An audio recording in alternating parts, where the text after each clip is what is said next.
Do you see him? He watches from hidden hovels. When looking in the right place, anyone can see him. Anywhere, anytime. But you wouldn't want to find him. Still, if you do, it would be wise to get on your knees and pray. Pray to any holy thing that might exist in this world of nightmares. Or find a way to save yourself, as I have. I'm sorry. In the early hours of the morning, I was watching my favourite film, Shaun of the Dead, a comedic masterpiece that I've seen roughly 40 times in my life. I know every last line of dialogue, every scene, every character, minor and major. But I didn't recognise him. The man in the back of the pub, and then again at the end of the film. In the shadows by the side of the house, a man of average build, a little under 6 foot, dressed in a suit of a muted grey-green material. He had fashioned the clothes out of something unorthodox, something familiar. The man unnerved me in a way I didn't understand.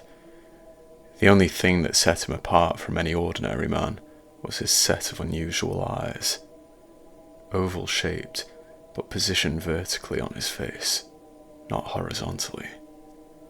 I felt a deep, dire dread. Something terrible was coming. I knew it.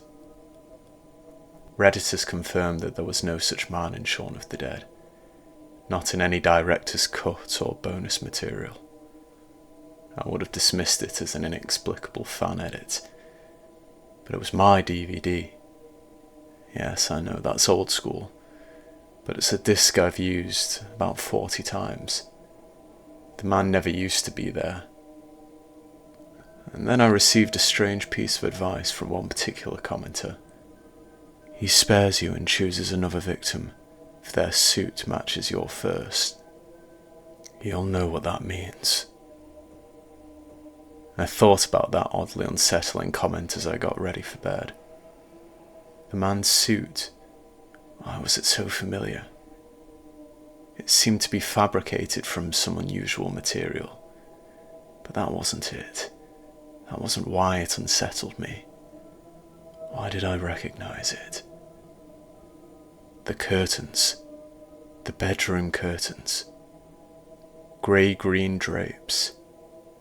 As I stared at the material, identical to the fabric of the shadowy man's suit, a coldness spread across my skin, gluing it to my skeleton like a shrunken glove, and the true horror of my situation struck.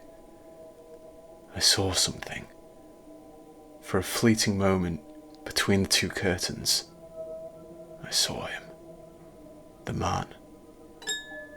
His grey-green suit blended with the drapes. He was one with the fabric.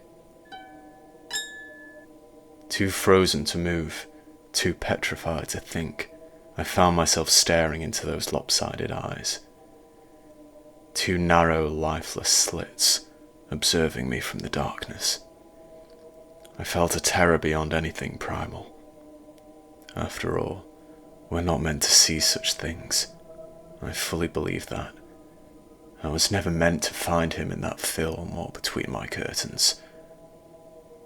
When my limbs finally came unstuck, I turned from the horrifying man and ran for my life. I hopped into my car at 3 a.m. and drove far from my house. But nowhere, it seemed, was far enough. Standing beside a bus stop at the edge of town was the man again, but he wore a suit of a different fabric. Leather. Black striped leather. My car seat. And before that thought had even fully formulated in my head, my eyes drifted to the rearview mirror. I screamed. In the back was the man with vertical oval eyes and clothes that melded with the very seat on which he sat. Mouth hanging agape, I found myself choking. One hand shakily on the wheel as the car started to swerve in the road, I used my spare hand to reach into my throat. I'm struggling to explain the vomit-inducing, horrifying hell of producing an endless strand of leather from the back of my throat. My eyes watered, and the car swerved into a tree. I woke to find myself in a hospital bed. The doctors informed me that they saw no sign of a long leather strand in my throat. They said I had a concussion and was probably misremembering the events prior to the crash. But I knew what I'd seen, just as I knew what was happening when I saw, for a brief haunting moment, a flicker of a shape between two of the doctors. The lurking man in a suit made of the same fabric as a hospital gown. I soundlessly stared at the hospital staff as they left the room, eyes watering as I internally screeched for them to save me. Lying in that darkened space, I slowly looked down at the hospital gown on my body, and the most terrifying thing happened. It started to squeeze until my compressed lungs felt unable to fill with air. I pulled myself upright and silently, again, screamed at the sight in the mirror opposite the bed.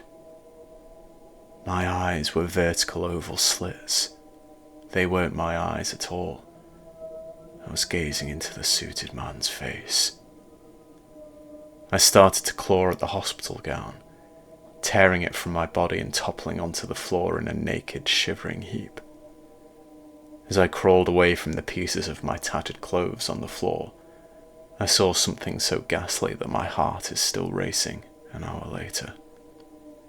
The man's seemingly dismembered head lay beneath the ruined gown, surveying me from a shadowed recess.